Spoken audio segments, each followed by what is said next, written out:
All right, so today we will pick up the lecture on intelligence and talk about some of the scarier and more dangerous and concerning uses of the concept of intelligence and its measures. So soon after intelligence tests were developed, they began to be abused. And there was an idea that, well, IQ, intelligence is a desirable trait, and we believe it's hereditary. It does have a strong hereditary component. Well, what about those people that have low IQs? Right? What are we going to do with those folks? The idea of positive eugenics is that we're going to divert resources and money to people who have good genes, right? Who have good breeding stock for humans. And we will divert resources away or otherwise find some way to manage, put aside, take care of people who have undesirable low intelligence. And, there have been laws passed at certain times that are related to eugenics. At one time, people who were thought to have low intelligence were forcibly sterilized. Might be told that they're going in to have an appendix out. And then, years later, they find out that they've been sterilized when they can't have children. There are also laws that were passed. So some ethnic differences in intelligence scores were observed. And so immigration laws were passed that only allowed immigration from places where, people have been tested and shown to be more intelligent, and immigration from other countries that were associated with lower IQ test scores were discouraged. And that basically functioned to keep America Anglo and white. As I mentioned before, one of the fathers of psychology, somebody who studied intelligence, though he called it genius, was Francis Galton. And so he defined genius as mental power or faculties by which you're qualified to go do things in life, to some kind of employment or vocation. It's part of your nature. And he defined it off the bat as hereditary, as inborn, because as we've talked about before, he had noticed that illustrious people tend to come from these illustrious families, have illustrious parents, and have illustrious children. Okay, so let's take Queen Elizabeth is an illustrious person. And she had an illustrious father, and she has an illustrious son. And because she's such a great person, this is some hereditary genetic thing. And so should we divert resources to have more people like the royal family get larger, have more children, have more resources because they're worthier? Look at the way that he thinks about who has intelligence and who doesn't. Galton says, the natural ability of which this book mainly treats is such as a modern European possesses in much greater average share than men of the lower races. Which races do you think he means? So Galton's assumption is that high social status and high class, high reputation, that's what he means, is an accurate test of high ability. You think of any issues with that? Would you buy that? High social status is high intellectual ability. All the aristocrats have higher intellectual ability. As you know, Galton thought that intelligence could be measured through sensory tests because after all, you learn through your eyes and through your ears. And so people who are smarter should hear better and see better and have faster reaction times, etc. But he also thought that you'd see it in physical features because obviously, right, there, according to him, there are these racial differences. And so what's the racial ideal type? And in his anthropometric laboratory, he also took like facial measurements. Okay. And basically he thought that the ideal race was the classical ancient Greeks and Romans.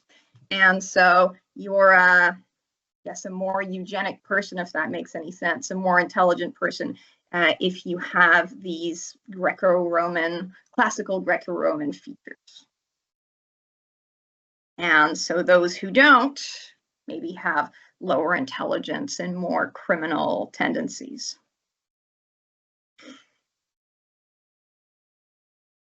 So as one of you mentioned, a problem here is that, more wealth means better education. It means a lot of other things like maybe less stress, better nutrition, all sorts of things that would lead, for environmental reasons, for people doing better on measures of intelligence or eminence or success, being able to fulfill their potential in life. And so, your cognitive abilities to some extent depend on your environment. You have inborn aptitudes. Sure, there's a big genetic component, but they require development and investment. And so if somebody's born into poverty and expected to spend all their time laboring, maybe in some very kind of menial type of work, they don't get to go to school, they don't learn to read and write, they don't get enough protein, etc., or high quality food, well, how are they going to develop into geniuses, even if they do have some inborn aptitudes? But the way Galton saw it is that the reason upper class British people have better developed faculties is that they are innately superior beings, and they should have the resources and the power because of that superiority. And so we have a moral obligation to protect and promote their lineages as like a service to the human race. And right, God forbid that hereditary genius ever be weakened by miscegenation. So there is something called scientific racism. And it doesn't have to just be racism. It could be misogyny. It could be elitist. It could be other forms of elitism. It could be ableism. But we can present racist, ableist, etc. ideas in ways that sound very scientific. So Galton put the ancient Greeks in the highest rank. And he's thinking the upper class British people are pretty similar to the classical Greeks and Romans. And he's saying that the ancient Greeks are the superior race, obviously, because they had all these masterpieces. You see the bias there? Because, okay, sure, I don't know, the Colosseum is a masterpiece, but the Egyptians built the pyramids. Like, doesn't that count too? You can see how he's being selective. And he says, there's some rude words there, but he put Black people in the lowest rank, okay? And he's saying, hey, look at these folks that are impoverished, descended from, slaves who were taken away from their communities and not educated. Well, there you go. This must be an inferior race. And he said, hey, he didn't even engage with Black people in making this, in making that conclusion. He went and read books that were written about white people that had Black characters in them who were servants and were characterized as dim-witted servants. And that's how biased he is in the selection of his data. And he also considered settled ethnicities or races to be superior to what he called Bohemian or nomadic ethnic groups. So eugenicists believed that, race, intelligence, poverty, criminality, depravity were all correlated, And the white elites are the most fit, and racialized people, poor white people, people with disabilities were seen as unfit. And they sort of saw that as a scientific biological fact with a hereditary basis, a basis in like genetics. And they thought it's best if you take resources away from these unfit and give them to the worthy, and that reproduces and strengthens the race. And that's the idea of racial hygiene that had its most extensive implementation in Nazi Germany. And the Nazi Germans targeted many different types of people. We hear often of their campaign against Jewish people and the Holocaust, but they had similar feelings about homosexual people and the Roma, who they would have known as gypsies, right? Who they saw as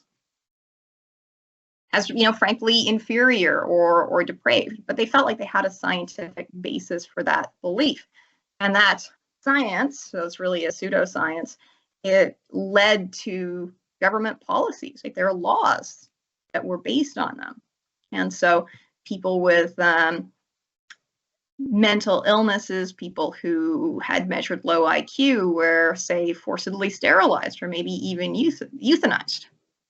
Okay, and so it turned us away from any awareness of the social determinants of health or even of behavior when you look at, say, criminality. So we know that Binet and Simon developed the first intelligence test in order to identify which children were struggling in the classroom. And then this kind of got adapted. And Lewis Terman revised the test for wider use in the United States with adults. He worked at Stanford University and it became known as the Stanford Binet test. And he marketed and promoted the test for, I quote, curtailing the reproduction of feeble-mindedness and in the elimination of an enormous amount of crime, pauperism, and industrial inefficiency. Sounds like a bit of an IO psychologist, concerned about factory production. These lower intelligence people could be inefficient workers as well. Okay. And he's the person that normed the test at 100 instead of making it about mental age. So the Fernald Developmental Centre was part of the American eugenics movement during the 1920s. Okay, there were experiments on children where they used them as research subjects in the way that the Nazis did with Jews. Nazis did experiments with Jews in concentration camps, very highly controlled experiments that you can't usually do with people who are free. You can do it all. Anyway, they did experiments on the children. So, for instance, scientists wanted to know how radiation was absorbed. They wanted to understand how calcium and iron were absorbed. And so they fed the children radioactive material so they could track those minerals in the body. Right? MIT, Massachusetts Institute of Technology, and Quaker Oats participated, right? And also got sued. And that's the lawsuit that one of the students mentioned in the chat there. So at the beginning of class, we watched a video about staff at the Walter Fernald Developmental Centre who were reflecting on their time with children, trying to teach them to draw, the exercise that they got in the pool, and they're sad about the loss of this institution. And now we've seen a perspective from a couple of people that were actually inpatients or perhaps inmates of that institution, and they had it's a radically different experience of the place. So what did we see there? The men who were talking in that video are obviously of normal intelligence, but somehow they got a test that certified them, as intellectually disabled, as morons. They were experimented on. They were humiliated. they were sexually abused. One of the participants said that he felt like he was robbed of his education. He was robbed of his childhood. So there's this perspective on the part of the staff that this was definitely good for them. This was definitely helping them. And can you see how the experience of the participants, people who were probably not given voice, like they were marginalized out of the conversation, we know what's good for them. You know, now they're getting this chance to speak to their experience, and they're saying something something totally different. And there's an interesting comment from Annabelle saying, you know, it's weird how oblivious the staff was, talking about how good it was, but a lot of abusive situations are like that. The person that's engaging in abuse isn't like, what I'm doing is wrong. This is really harmful and immoral. They can't say that. They would never say that because they wouldn't do the thing. So residential schools for Indigenous students were supposed to be good for the Indigenous students and communities. Slavery was supposed to be good for Black people because they're getting civilized and learning about Christianity. So of course, the people who are in the power relationship, who have the power, are going to be excusing it and justifying it and presenting it as a good thing. Okay? And of course, they think they're doing the right thing. The Nazis thought they were doing the right thing, right? I was listening to an account of a Nazi guard who had he had killed Jewish children, and he said that, you know, they thought of it as like, you know, the way that you might kill, I don't know, mice or rats, right? They're just going to grow up and be a problem. They dehumanize them. Okay, so this is one reason why participant voice is really important. If we think we're helping somebody, maybe we should ask the people who are purported to be helped, give them some voice before assuming that what we're doing is amazing. I see this in a lot of different contexts. Sometimes students go on these volunteer tourism gap year projects, and they go on a trip to some third world country, and maybe they build a well, or they build houses, or they build toilets, and then they can take social media pictures and talk about how much they helped and saved the world, and they can put this on their resume. And in reality, what happens? Sometimes the buildings aren't up to code. Right? Sometimes they build wells that aren't safe. Sometimes they do harm. And if we only listen to the perspective of the privileged and the powerful, you won't hear about that harm. We're at time now. I'm going to stop the recording, and I'm interested in hearing your thoughts and comments.